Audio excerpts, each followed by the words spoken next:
شو ډېر زیات سمپل دی سمپل نه دی کنه زما خپل شوق دا دی کنه چې موږ په خصوصا په تحصیل ادمځای کې په مستقبل کې بهترین لیډرشپ راوړو. بهترین لیډرشپ به څنګه راځي؟ که موږ وګورو کنه دلته زموږ سیاست په څه کېږي؟ دلته زموږ سیاست په یو دوه پارټي ایجنډا باندې کېږي. څه باندې کېږي؟ چې څوک یې کوي نماینده نو هغه هم ځان نه کوي او پارټي ته کوي او ورکر چې هم کوي افیلیشن یو پارټي سره ساتي یا د یو لیډر سره افیلیشن ساتي نو هغه په خپل مفاد باندې کوي. زه به تاسو ته وایم دلته روح معیار څه دی؟ دلته د روح معیار نه دی چې یاره یو سړي له ذاتي یو کار وکړي. ذاتي کار نه دی چې نادره کې رشتې ما یاره مخکې کړه. ما په کونډه چې ولې د 22 پړاوام د مې غلا مې کړې دی 25 پړاوام مې غلا کړې ما بچ کړم. یا دلته یو نوکري ده او پردی هفتې ما نه راکړه. په دې باندې سیاست کېږي. زما خپل سوچ دی چې د دې خبرو نه راوځو. بلکې موږ وګورو زموږ په سیاست کې زموږ د خوروالي یو وجه دا ده چې زموږ په سیاست کې دې نه مشي. دې خبرو ته موږ ګناه نه کوو که نه؟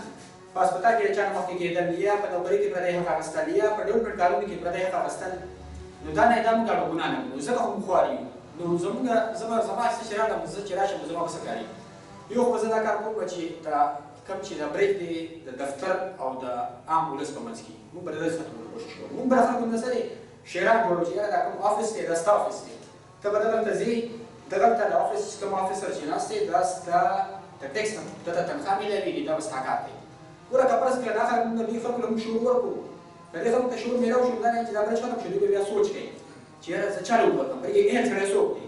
نو زه موږ یو دا دغه چې یاره موږ به خلکو له عوامو شعور کړو. دویم زما ایجنډا به صحیح دلته معذرت سره څوک بې خفه نه شي خو دلته سیاست تاسو ته ما مخکې وویل چې یاره خلک یې څه کوي مفاد له جبله کوي اکثر نمایندګان او هغه مفاد هغه جبله څه کوي دلته ډیولپمنټ کارونه مطلب که موږ وګورو موږ دې علاقې کې ډېر عمر شو ما یو نماینده څه ونیولو چې کله یو ترقیاتي کار راشي چې هغه ایکسپوز کړي چې یاره دا زما دونه بجټ راغی او په دې باندې به مطلب دې سره به څه کول غواړي نو موږ به یو کار کوو چې هر چا نه ولس ته به مشوره کوو چې کوم اهم کار هغه اهم کاري ضروري هغه به مخکې کوو. دویم بار به دا کوو چې تاسو کتلي څوک چاته دا نه وایي چې یاره د دې سپیسیفیکیشن او پي یو کیو څه ده نو دا به موږ خلکو ته ایکسپوز کوو چې یاره د دې پي یو کیو دا د سپیسیفیکیشن یې دا دی دا ستاسو د ټیکس پیسې دي تاسو پرې نظر وساتئ چې څوک پرې خلاف ونه کړي. که په دې دوه پوینټونو باندې ایجنډا باندې موږ کامیاب شو دا یوازې زه نشم کولی زموږ سره ولس مدد کوي. که په دې موږ کامیاب شو که نه بیا به څه چلي بیا به خلک سوچ کوي چې یاره موږ د پارلیمنټ ته څوک لیږل پکار دي.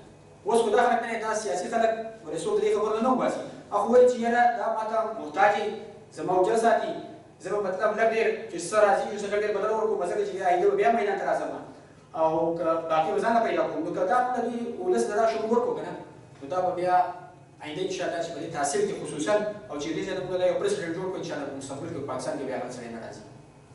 دویمه تاسو خبره وکړه زه وایم چې اخلاقیات نو اخلاقیات خو هلته د انسان غورځېږي که نه چې ذاتي مفاد وي.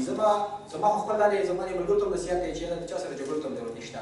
خپل سوچ هم ورته کېدی چې یاره زما دا سوچ دی او هېڅوک که د چا سره اختلاف وي نو بس ورته یاره اصلي شی دی چې لارې خوشحاله کړه بس موږ خپل ګپ شپ نه کوو او ستا خپله مرضي ده. نو ستاسو په وساطت زه دې خلکو ته دا یو ریکویسټ کوم چې یاره بالکل نیګیټیو د هېچا خلاف هم څه کمنټ او یا څه مطلب پوسټ او داسې ضرورت نشته.